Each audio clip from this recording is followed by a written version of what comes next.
আন্দোলন সফল হবে না পরিষ্কার ধারণা ছিল বলছেন জিএম কাদের। দেশকে গ্যাস চেম্বারে পরিণত করেছে সরকার বলছেন রিজভী।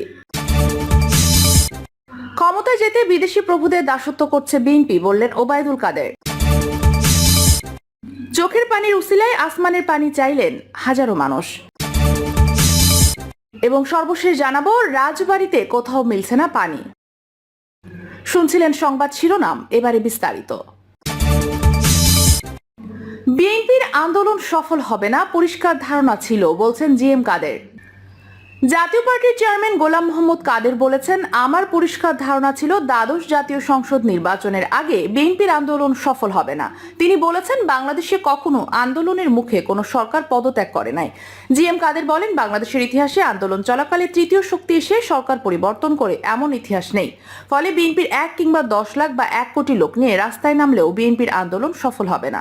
জাতীয় পার্টির সাবেক এই মন্ত্রী বলেন, 7 জানুয়ারি নির্বাচনের আগে আমি বিভিন্ন বিদেশি বন্ধুদের সঙ্গে বৈঠক করে পরিষ্কার বুঝেছি, 3টি বিদেশি বড় শক্তি আওয়ামী লীগকে ক্ষমতায় রাখতে এবং নির্বাচন সফল করতে কাজ করে যাচ্ছে। শুধু তারা নয়, আরো বেশ কয়েকটি বিদেশি শক্তি এই আওয়ামী লীগের হয়ে কাজ করতে প্রস্তুত। দেশকে গ্যাস চেম্বারে পরিণত করেছে সরকার বলছেন রিজভী। বর্তমান ক্ষমতাসীন আওয়ামী লীগকে ডামি সরকার আখ্যায়িত করে বিএনপির সিনিয়র যুগ্ম মহাসচিব রুহুল কবির রিজভী বলেছেন, সরকারের উন্নয়নের ভেলকিবাজিতে বাংলাদেশ এখন মৃত্যু উপত্যকা। তিনি বলেছেন, অপরিকল্পিত নগরায়নের জন্য গাছপালা বন জঙ্গল উজাড় করে নদী নালা খাল বিল ভরাট করেছে সরকার। শুধু তাই নয়, তাপ কয়লা বিদ্যুৎ কেন্দ্র স্থাপন করে মানুষের জীবনকে সংকটে ফেলে দিয়েছে সরকার। বাংলাদেশকে এখন গ্যাস চেম্বারে পরিণত করা হয়েছে। রিজভী বলেন, প্রধানমন্ত্রী তার বাবা শেখ মুজিবুর রহমানের আদর্শ বাস্তবায়ন করতে চান, কিন্তু শেখ মুজিবুর রহমানের আদর্শ ছিল বাকশাল, যেখানে গণতন্ত্র থাকবে না, মানুষের মত প্রকাশের স্বাধীনতা থাকবে না। সেদিন তো 4টি পত্রিকা রেখে সব পত্রিকা বন্ধ করে দেওয়া হয়েছিল। সাংবাদিকরা বেকার হয়ে বাইতুল মোকাররমে ফল বিক্রি করতেন। বিগত 17 থেকে 18 বছরে প্রধানমন্ত্রী দেশে ভয়ঙ্কর বাকশাল কায়েম করেছেন বলে দাবি করে রিজভী বলেন, আজকে গণতন্ত্র মানুষের অধিকার হরণ করা হয়েছে। এই কারণে মানুষ এখন আর ভোট দিতে পারে না। সংসদকে পরিণত করা হয়েছে এন্টারটেইনমেন্ট হাউসে। কেউ সত্য কথা বললে জেলে পুরে দেওয়া হয়। স্বাধীনতার 52 বছর পরও ভোটের অধিকারের কথা বলতে গিয়ে আমরা ভাইদের জীবন দিতে হচ্ছে।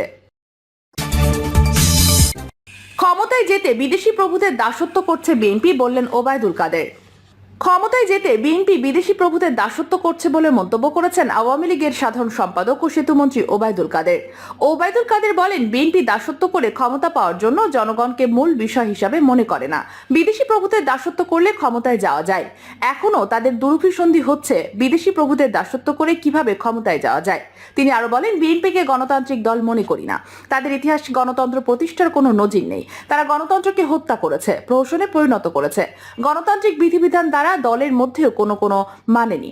তারা বড় বড় কথা বলে। তারা কবে দলীয় কাউন্সিল করেছে? তারা কোথায় দলীয় কাউন্সিল করেছে? 7 থেকে 8 বছর আগে লা মেরিডিয়ানে কেন্দ্রীয় কমিটির মিটিং হয়েছে। ওবায়দুল কাদের বলেন, এদেশে সাধারণ মানুষের মাঝে যারা রাজনীতিকে নিয়ে গিয়েছিলেন তাদের মধ্যে জাতীয় নেতা শেরেবাংলা ছিলেন অন্যতম। সাধারণ মানুষকে স্বাধীনতার মঞ্চে উজ্জীবিত করেছিলেন বঙ্গবন্ধু শেখ মুজিবুর রহমান। শেরেবাংলাকে গ্রাম বাংলার কৃষকরা কোনোদিনও ভুলতে পারবে না। তিনি চিরদিন তাদের মাঝে স্মরণীয় হয়ে থাকবেন। প্রজাস্বত্ব ও ঋণ সালিসি বোর্ড গঠন করে সুদখোর মহাজনদের অত্যাচার থেকে রক্ষা করেছেন। তিনি সেজন্য এখনো স্মরণীয় হয়ে আছেন। চোখের পানির উসিলায় আসমানের পানি চাইলেন হাজারো মানুষ। বৈশাখের শুরুতেই তীব্র তাপপ্রবাহে অসহ্য গরমে অতিষ্ঠ উপকূলের খেটে খাওয়া মানুষ। প্রখর রোদ আর অনাবৃষ্টিতে নষ্ট হচ্ছে বিভিন্ন ফসল। তীব্র এই গরম থেকে পরিত্রাণের জন্য আল্লাহর কাছে ক্ষমা চেয়ে কুয়াকাটা বঙ্গবন্ধু মাধ্যমিক বিদ্যালয়ের মাঠে খোলা আকাশের নিচে ইস্তিসকার নামাজ আদায় করেছেন মুসল্লিরা। সকাল 9টায় নামাজ শেষে অনাবৃষ্টি ও প্রচন্ড খরা থেকে রেহাই পেতে মহান আল্লাহর কাছে বিশেষ মোনাজাত করা হয়। নামাজ ও মোনাজাত পরিচালনা করেন কুয়াকাটা কেন্দ্রীয় জামে মসজিদের সাবেক পেশ ইমাম ও খতিব মাওলানা রফিকুল ইসলাম সরোয়ারি। নামাজ ও দোয়ায় ছাত্র যুবক সহ শহরের আশেপাশের শত শত মুসল্লিরা অংশগ্রহণ করেন। তাওবাতুন নাসুহা বা একনিষ্ঠ তওবার মাধ্যমে আল্লাহর কাছে রহমতের বৃষ্টি কামনা করে 2 রাকাত নফল নামাজ আদায় করা হয়। মোনাজাতে মুসল্লিরা কান্নায় ভেঙে পড়েন এবং তওবা ও ক্ষমা প্রার্থনা করেন। এ সময় প্রাকৃতিক দুর্যোগ থেকে মুক্তি সহ দেশ ও জাতির কল্যাণে দোয়া করা হয়। নামাজের অংশ নেওয়া মুসল্লিরা জানান, প্রচন্ড দাবদাহ ও অনাবৃষ্টিতে কারণে শুকিয়ে যাচ্ছে মাঠঘাট কৃষিজমি। তীব্র খরায় ফসল উৎপাদন নিয়ে দুশ্চিন্তায় পড়েছেন কৃষক। গরমে অতিষ্ঠ হয়ে পড়েছেন কৃষক। এখন চাষাবাদ করতে পারছেন না, তাই আল্লাহর অশেষ রহমতের জন্য নামাজ আদায় করা হয়েছে। রাজবাড়িতে কোথাও মিলছে না পানি।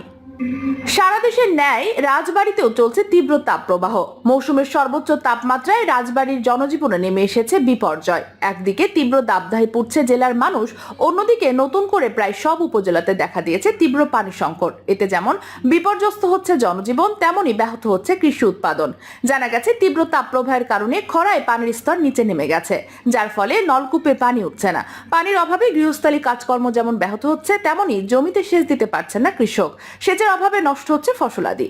রাজবাড়ির বালিয়াকান্দির তাপসী বিশ্বাসের 6 সদস্যের পরিবার। নিজের নলকূপ থাকলেও বেশ কয়েকদিন ধরে তাতে পানি উঠছে না, ফলে সীমাহীন কষ্টে ভুগছেন তার পরিবারের সদস্যরা। একদিকে বইছে তীব্র তাপপ্রবাহ, অন্যদিকে পানির জন্য হাহাকার।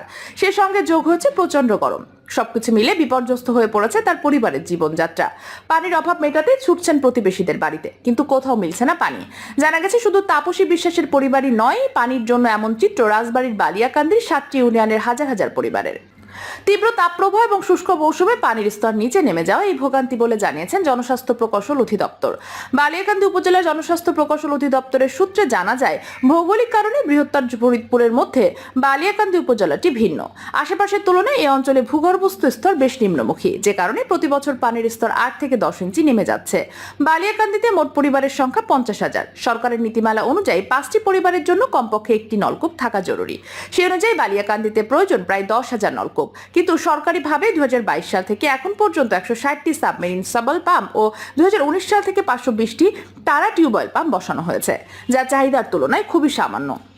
ব্যক্তিগত উদ্যোগে যেসব বাসাবাড়িতে টিউবওয়েল বসানো হয়েছে, সেগুলোতে এখন আর পানি উঠছে না।